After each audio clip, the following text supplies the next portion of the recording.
Yesterday we played tape of a Republican congressman joking about lynching Democratic members of Congress. Now it's conservative national radio hosts calling the president Hitler, and conservative national television hosts joking about assassinating the Speaker of the House of Representatives. Right-wing media deliberately and systematically invoking both Nazism and political assassination. Hostile crowds consistently displaying Nazi symbolism at these demonstrations. The corporate-funded anti-reform movement using Hitler as a rhetorical weapon against the president and against Democrats in Congress. It's scary, of course, if they don't understand the implications of their actions. And it's much, much scarier still if they do. Do you think that calling the president a Nazi, calling the president Hitler, is an implicit call for politically motivated violence? Yes, I do. In fact, what's really being said here is two messages. There's the message to the predominantly white, middle-aged crowds of people screaming at these meetings, trying to shut them down. But there's also a coded message to what I would call the Looney Tunes, the Fruit Loops on the side. It's really like playing Russian roulette. You put a cartridge in the chamber, you spin, and once in a while it goes off. And we saw that happen with Dr. Tiller. We've seen it happen numerous times in this country with the violence against political leaders, whether it's Martin Luther King or whoever it might be. We have a history of being a well-armed, violent country. And so really, I think that these calls are incredibly irresponsible. The good news is that it shows a desperation. The far right knows they have lost. They've lost the hearts and minds of most American people, for instance, who want health care.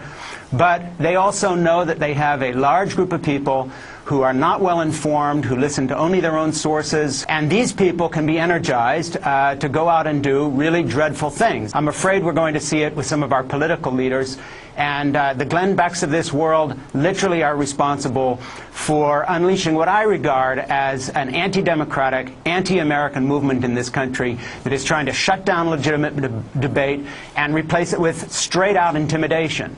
And it is ironic that they're drawing a parallel to Hitler. I wouldn't draw such a parallel, but I would draw a parallel to the brown shirts of the 1930s who got into a habit of shutting down dissent and making it look as if they had a majority by spreading out in groups, just as these folks do, screaming the loudest and making debate impossible. So these are very, very bad signs, and I'm not at all optimistic about how this is going to end in terms of violence, although I do think Obama is going to win the day in terms of most Americans. The problem is we're not talking about most Americans. We're talking about a small, angry group of white people who, you know, paraphrase Bart Simpson, the election broke their brains. They're angry, and they are ready to do just about anything to stop the process at this point because they'd rather see us all lose than admit defeat. Mr. That's Schaffer, where they're at. One of the reasons that I wanted to talk to you about this tonight is because what you describe as the potential that this could be a coded message. What we're seeing here is vituperative language like this from some people who are considered to be relatively mainstream within conservative politics, but we're also seeing it from movement organizers, from people who are organized, like this Americans for Prosperity group. What I'm trying to get down to is the question of whether or not this is a deliberate coded message, whether this is sort of a dog whistle that's going out on the right. By using specific language about Nazism, it is a specific call for violence. Yeah, I would like to just say this, and I know this may come off as a little harsh to people, but I honestly think that there is a type of white, middle-aged American male who has had a kind of a mental collapse. Misinformed, right-wing white people, not terribly bright people. There is a coded message here, and their coded message to their own lunatic fringe is very simple, and that is go for broke. When you start comparing a democratically elected president who is not only our first black president, but a moderate progressive to Adolf Hitler, you have arrived at a point where you are literally leaving a loaded gun on the table, saying the first person who wants to come along and use this, go ahead, be our guest. Now, all these people, when something bad happens, will raise their holy hands in horror, said, of course we didn't mean that, we were just talking about being Americans, it's American to protest. BS. They know exactly what's out there.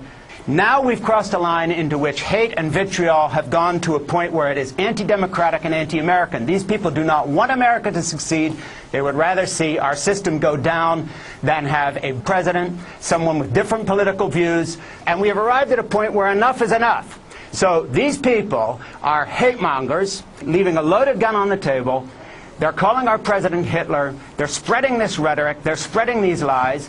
it isn't just a question of being bad journalists anymore. These are bad Americans, and they're putting all of us at risk. Thank you very much for coming on the show, Mr. Schaefer. We really appreciate your insight.